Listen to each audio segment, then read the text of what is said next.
चल दोस्तों, आज जानते हैं अन्ना हजारे के बारे में। अन्ना हजारे एक सोशल एक्टिविस्ट थे जिन्होंने किशन उनका पूरा नाम किशन बाबूराव हजारे भी है।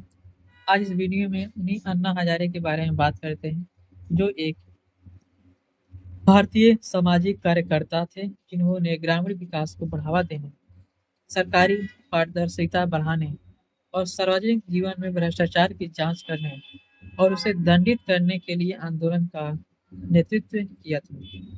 उन्होंने 1992 में भारत की सरकार पद्म भूषण से तीसरा सबसे बड़ा नागरिक पुरस्कार से सम्मानित किया गया था। अन्ना हजारे ने 5 अप्रैल 2011 को भारत सरकार पर दबाव डालने के लिए भूख हड़ताल शुरू की ताकि वह जन लोकपाल विधेयक में परिकल्पित एक कठोर भ्रष्टाचारी विरोध कानून लोकपाल विधेयक 2011 को लागू कर सके।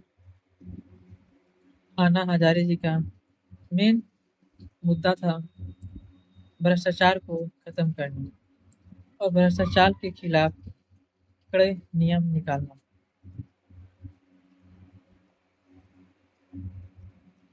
इसी वजह से उन्होंने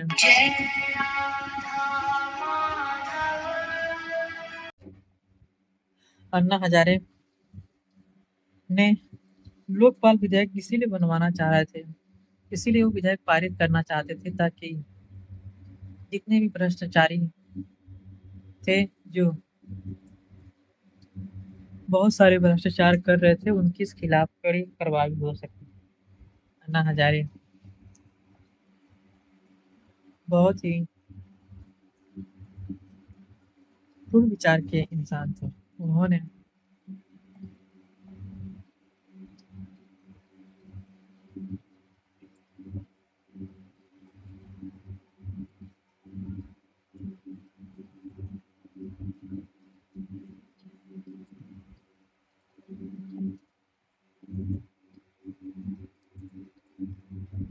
अन्ना हजारे की बात करें तो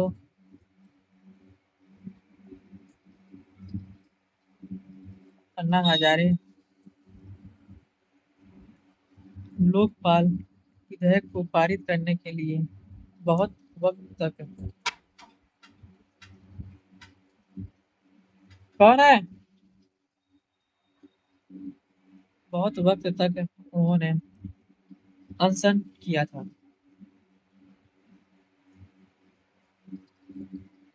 सरकार द्वारा हजारे की मांगों को स्वीकार करने के एक दिन बाद 9 अप्रैल 2011 को भूख हड़ताल समाप्त हुई और सरकार ने कानून का मसौदा तैयार करने के लिए सरकार और नागरिक समाज के प्रतिनिधियों वाली एक संयुक्त समिति के गठन पर एक राजपत्र अधिसूचना जारी की।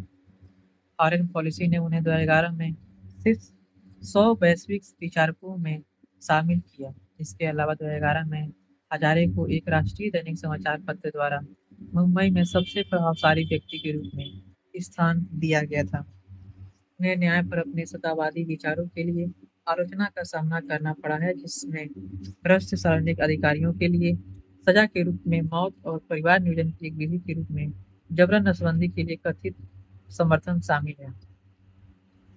किशन बाबूराव अन्ना हजारे का जन्म 15 जून 1937 के अनुसार अहमदनगर के पास भिंगर में हुआ था। बाबूराव हजारे और लक्ष्मीबाई के सबसे बड़े बेटे थे। उनकी 2 बहनें और 4 भाई हैं। बाद में उन्होंने अन्ना नाम अपनाया, जिसका मराठी में अर्थ है बड़ा व्यक्ति या पिता। उनके पिता आयुर्वेद आश्रम फार्मेसी में एक अकुशल मजदूर के रूप में कार्य करते थे और परिवार का आर्थिक रूप से समर्थन के लिए संघर्ष करते थे। समय के साथ परिवार अपने पैतृक गांव रालेगढ़ सिद्धि में चला गया, जहां उनके पास थोड़ी मात्रा में कृषि भूमि थी। एक रिश्तेदार ने किसान की शिक्षा का भार उठाया, उसे मुंबई ले गए क्योंकि गांव में कोई प्राथमिक विद्यालय नहीं था। रिश्तेदार आर्थिक रूप से समर्थन जारी रखने में असमर्थ हो गए और किसान की स्कूली शिक्षा मानक 7वीं कक्षा में समाप्त हो गई। उनके भाई बहन कभी स्कूल नहीं गए। उन्होंने मुंबई के दादर रेलवे स्टेशन पर फूल बेचना शुरू किया और अंततः शहर में 2 फूलों की दुकानें खोलने में कामयाब रहे। वे सतर्कता से में भी शामिल हो गए। अप्रैल 1960 में हजारे को भारतीय सेना में भर्ती किया गया, जहां उन्होंने शुरुआत में एक सेना के ट्रक चालक के रूप में काम किया और बाद में एक सैनिक के रूप में प्रमाणित हुए। उन्होंने औरंगाबाद में सेना का प्रशिक्षण लिया। 1965 के भारत-पाकिस्तान युद्ध के दौरान हजारे खेमकरन सेक्टर में सीमा पर तैनात थे। वह दुश्मन के हमले में अकेले जीवित बचे थे। इसके बारे में दावा किया गया है कि यह एक बम, एक हवाई हमला और सीमा पर हमले के साथ-साथ है। अन्ना हजारे। हेलो। हाँ, कौन? हाँ, कौन?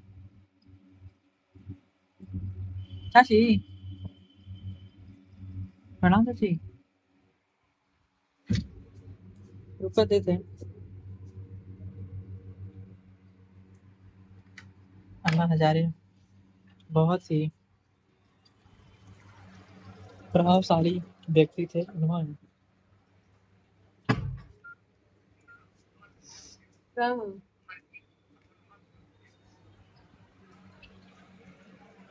इसके बारे में दावा किया कि एक बम हवाई हमला था, जिसमें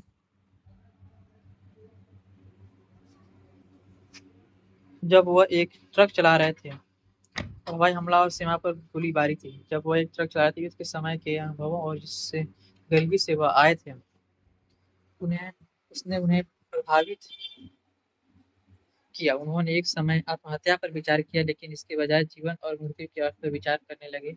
उन्होंने ट्रक के हमले के बारे में कहा, मुझे सोचने पर मजबूर कर दिया। मुझे लगा कि भगवान चाहते हैं कि मैं किसी कारण से जीवित रहूं। खेमकरण के युद्ध के मैदान में मेरा पुनर्जन्म हुआ और मैंने अपना नया जीवन लोगों की सेवा में समर्पित करने का फैसला किया। नई दिल्ली रेलवे स्टेशन की एक बुक स्टैंड पर उन्हें स्वामी विवेकानंद की पुस्तिका राष्ट्र निर्माण के लिए युवाओं का आह्वान मिला, जिससे उन्हें गहराई में सोचने के लिए प्रेरित किया। उन्होंने अपना खाली समय स्वामी विवेकानंद, गांधी और विनोबा भावे की रचनाओं को पढ़ने में बिताया। एक ब्लॉग पोस्ट में हजारे ने कश्मीर पर अपने विचार व्यक्त करते हुए कहा कि यह उनका सक्रिय विश्वास है कि कश्मीर भारत की अभिन्न अंग है और अगर एक बार फिर सेवा के लिए आवश्यकता पड़ी तो वह पाकिस्तान के खिलाफ युद्ध में भाग लेने के लिए तैयार रहेंगे। सेना में अपने 15 साल के करियर में के दौरान अन्ना हजारे को पंजाब, नागालैंड, बॉम्बे और जम्मू कश्मीर सहित कई स्थानों पर तैनात किया गया था।